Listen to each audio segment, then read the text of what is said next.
আমাৰ পশ্চিম গভৰা আহতগুৰি হৰি মন্দিৰৰ প্ৰতিষ্ঠা দিৱস উদযাপন আজি 25 ফাগুন তাৰিখে অনুষ্ঠিত হৈ আছে। আমাৰ দিনজোৰা কাৰ্যসূচী আমি ৰূপায়ণ কৰিছোঁ।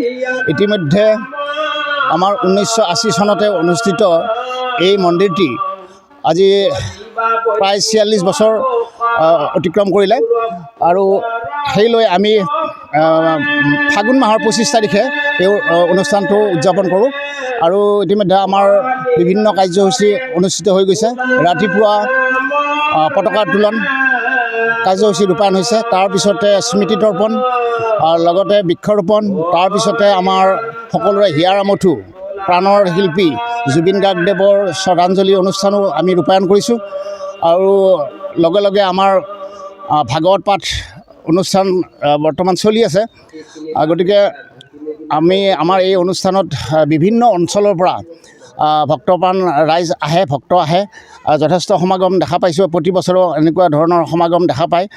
গতিকে আমি সকলো ভক্তপ্ৰাণ ৰাইজৰ সঁহাৰি দেখা পাই আমি আচলতে উৎফুল্লিত হৈছোঁ। আমাৰ ৰাইজ আমি আচলতে এই অঞ্চল পিছপৰা যদিও যিখিনি ৰাইজ আছে আমি যিমান যত্ন সহকাৰে পাৰোঁ আমি এই মন্দিৰটো আটক ধুনীয়াকৈ সজাই লৈ আমি একত্ৰিতভাৱে থাকিবৰ কাৰণে এই অঞ্চলৰ ৰাইজ আমি প্ৰতিজ্ঞাবদ্ধ হৈ আমি এনেকৈ চলি আছোঁ। আৰু লগতে এটা কথা আমি ক'ব বিচাৰিছোঁ যে এই মন্দিৰলৈ আমাৰ অসম চৰকাৰৰ আঁচনি অসম দৰ্শন আঁচনি, এই আঁচনিৰ জৰিয়তে আমি এটি অনুদান লাভ কৰিবলৈ সক্ষম হৈছিলোঁ আন্তঃগাঁথনি নিৰ্মাণৰ বাবে।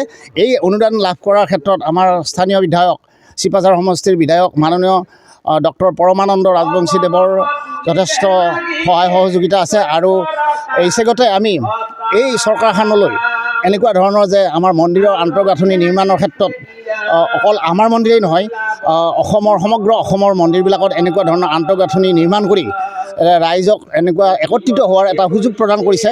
সেইলৈ আমাৰ স্থানীয় বিধায়কৰ লগতে অসম চৰকাৰ তথা আমাৰ মুখ্যমন্ত্ৰী ডক্টৰ হিমন্ত বিশ্ব শৰ্মা দেৱলৈ আমি ৰাইজৰ তৰফৰ পৰা আন্তৰিক অভিনন্দন জ্ঞাপন কৰিছোঁ, ধন্যবাদ জ্ঞাপন কৰিছোঁ, কৃতজ্ঞতা জ্ঞাপন কৰিছোঁ।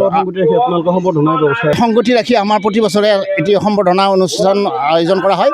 ইয়াতে বিশিষ্ট ব্যক্তিসকলক আমি আমন্ত্ৰণ জনাওঁ আৰু ইয়াতে যিবিলাক আমাৰ কৃতি ছাত্ৰ বা এনেকুৱা নাম খ্যাতি অৰ্জন কৰা ব্যক্তিসকলক আমি ইয়াত আহ্বান জনাই সম্বৰ্ধনা জনাওঁ। তাৰোপৰি আমাৰ এই মন্দিৰলৈ যথেষ্ট দান বৰঙণি আহে, মহান দাতাসকলক আমি এই অনুষ্ঠানত লগতে সংগতি ৰাখি সম্বৰ্ধনাটো জনাওঁ।